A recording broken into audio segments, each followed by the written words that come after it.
I'm saying? It's all good, baby, baby. It was all a dream. I used to read Word Up magazine. Salt and pepper.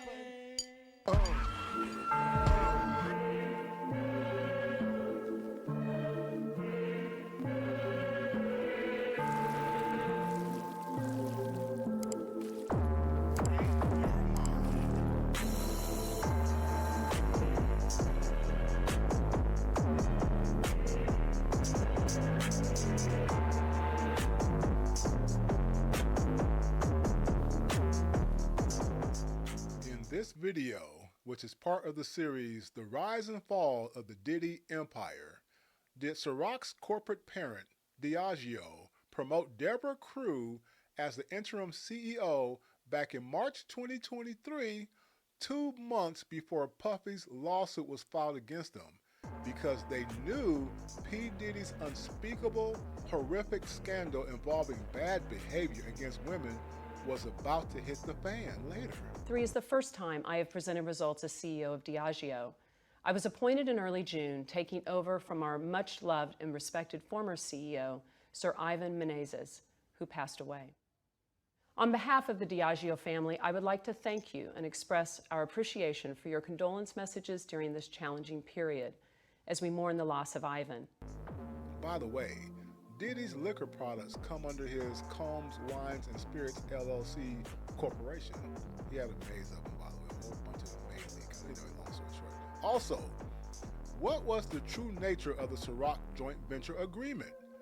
Did Sean Combs underestimate the influence of the powerful Diageo executives and Rothschild family? I bring this up because King Charles of England, a favorite of the Rothschilds, had just made the outgoing and late Diageo CEO, Sir Ivan Menezes, a royal knight in January 2023, the first month of the year of Diddy's downfall. How did the old France family behind Ciroc survive the French Revolution when most other businesses at the time went bankrupt as the national economy collapsed in the late 1780s? Pay attention.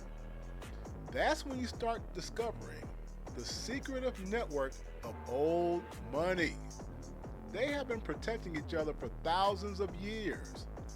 There's the business you see from the public view, and the business you don't see because you're not in their special club, including Diddy.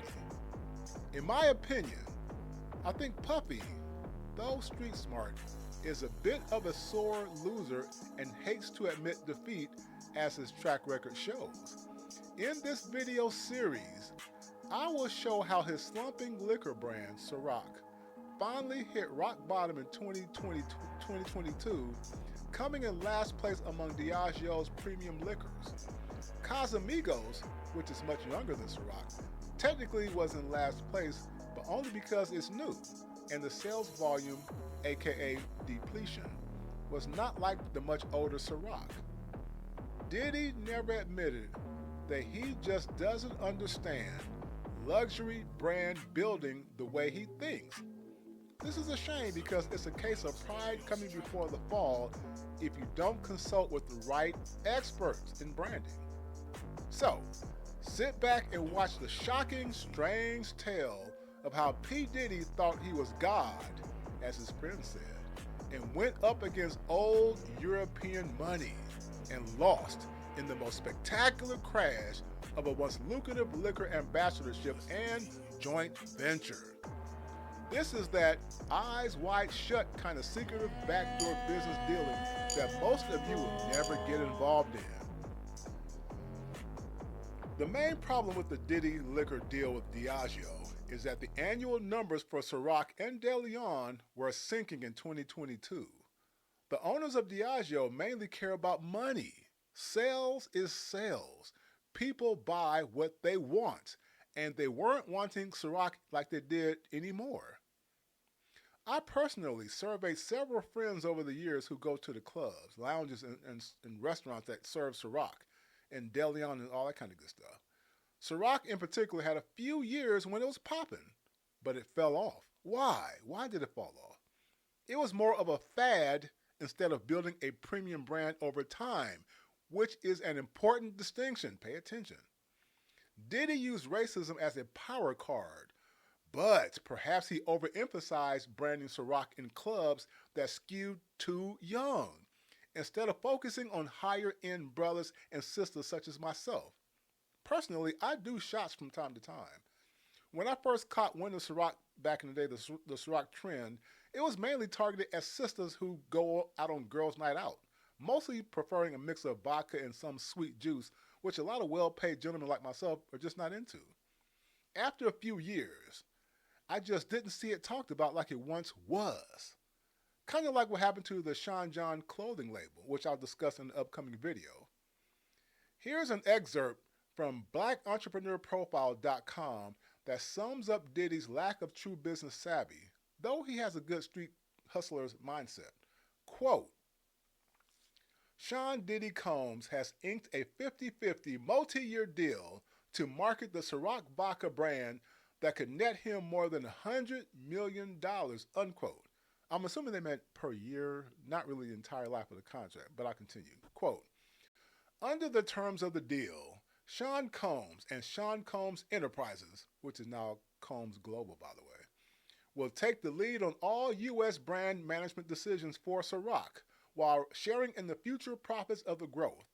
This exclusive collaboration is a first for the spirits industry. Sean Combs has a proven track record of developing high-end brands, and we expect his alliance with Ciroc to follow suit, said Deborah Kelly Ennis, Chief Marketing Officer, Diageo North America.